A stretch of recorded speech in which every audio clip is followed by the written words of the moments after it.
Les accords d'Arusha voulaient qu'on partage le pouvoir au Rwanda.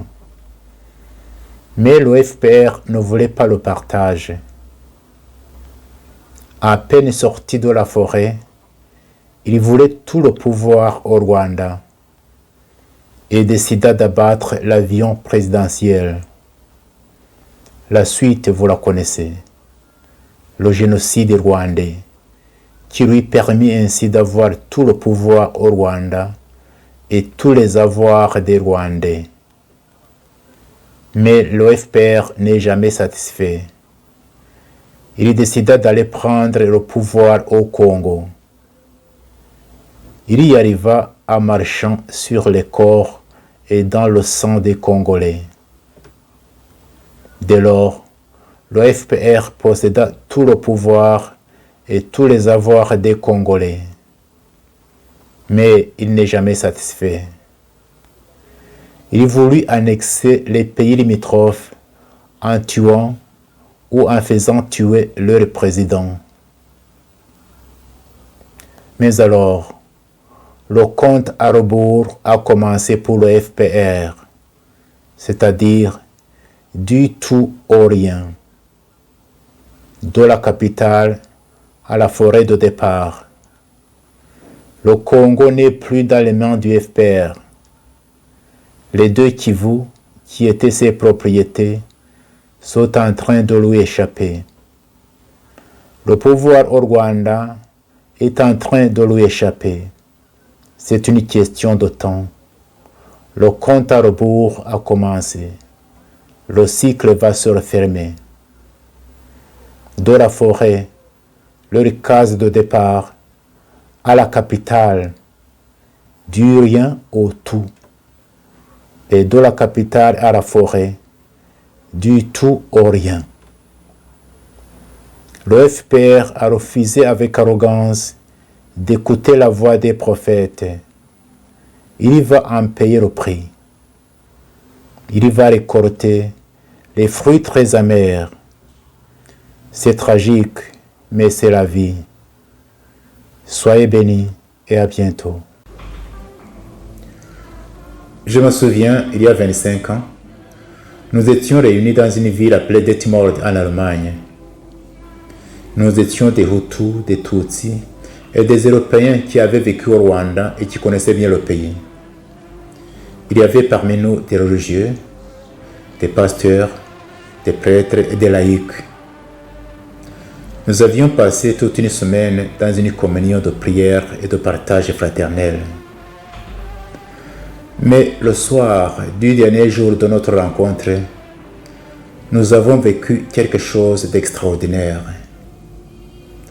Les Tutsis qui étaient venus du Rwanda, quelques-uns étaient même nos amis, on se connaissait très bien, ils nous ont raconté leur calvaire pendant les génocides. Mais ils disaient tout cela dans un ton fraternel, sans haine ni rancune. Lorsqu'ils nous racontaient le mal qui a été fait à eux et à leur famille, les Hutus qui étaient là furent pris de pitié et de compassion. Les uns commencèrent à pleurer, d'autres s'agenouillèrent en disant ceci: vous les Tutsis ici présents, nous vous demandons franchement pardon pour ce mal extrême que les nôtres vous ont fait. Les Tutsis qui étaient là furent touchés par ce geste des Hutus. Les uns se levèrent pour les embrasser et les consoler en disant ceci: votre douleur compatissante et votre demande de pardon nous ont touché le cœur et nous nous sentons franchement soulagés. Mais d'autre part, nous aussi les Tutsis ici présents, nous devrions demander pardon aux Hutus.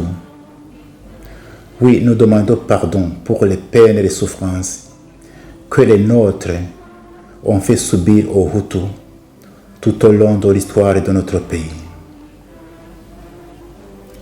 Les Européens qui étaient là furent étonnés et ils disaient ceci: c'est la première fois que nous entendons des paroles pareilles parmi les Rwandais. Nous aussi, en tant qu'Européens, nous demandons pardon aux Rwandais parce que nous avons une responsabilité dans les malheurs qui ont frappé les Rwandais. Nous demandons pardon parce que nos pays ont complètement abandonné les Rwandais à leur sort pendant les périodes les plus difficiles de leur histoire. Et enfin, après tout cela, nous nous sommes assis et se fit le silence. Après quelques instants, quelqu'un se leva et rompit le silence en disant ceci. Je suis sûr que ce qui vient de se passer ici, c'est un miracle qui vient de Dieu. Je pense, disait-il, que nous devrions mettre par écrit ce que nous venons de vivre ici et inviter les Rwandais, nos compatriotes, à écouter la souffrance de l'autre, à se tenir dans la brèche et à demander pardon. Nous avons composé cet écrit et nous l'avons appelé Confession de Detmold. Detmold, c'est cet endroit où nous étions réunis. Vous pouvez trouver cette confession traduite en plusieurs langues sur son site confessiondedetmold.com ou sur la chaîne YouTube Dr Fulgence Loaiza. Parmi les gens qui ont signé cette confession, quelques-uns sont morts. Mais je ne doute pas que le Seigneur, notre Père commun, les a reçus dans son royaume éternel. À sa publication, c'est-à-dire à la fin de l'année 1996, cette confession a été différemment accueillie et appréciée. Tandis que beaucoup l'appréciaient hautement et disaient que c'était le seul chemin que les Rwandais devraient emprunter pour arriver à la vraie réconciliation, d'autres s'y opposaient carrément, et parmi ceux-ci on pouvait trouver quelques prêtres et pasteurs. J'ai même entendu qu'à la radio Rwanda, à ce moment-là, on aurait diffusé la confession des Hutus seulement et laissé de côté la confession des Tutsis. Mais moi je pense que cette confession peut être une grande source d'inspiration pour la vraie réconciliation des Rwandais, c'est-à-dire la réconciliation entre les Rwandais eux-mêmes, mais aussi la réconciliation entre les Rwandais et leur histoire. Et ainsi les aider à sortir de cette impasse d'accusations mutuelles devant les tragédies qui ont endeuillé les Rwandais.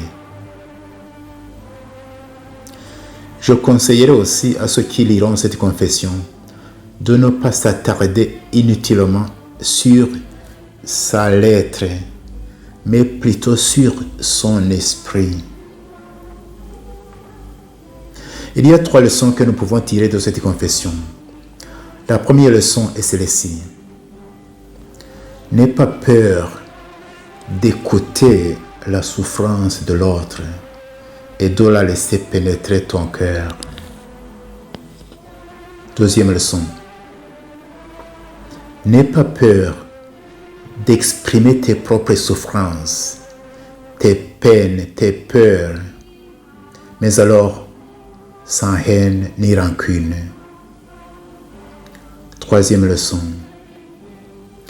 N'aie pas peur de demander pardon à ce que tu as fait souffrir.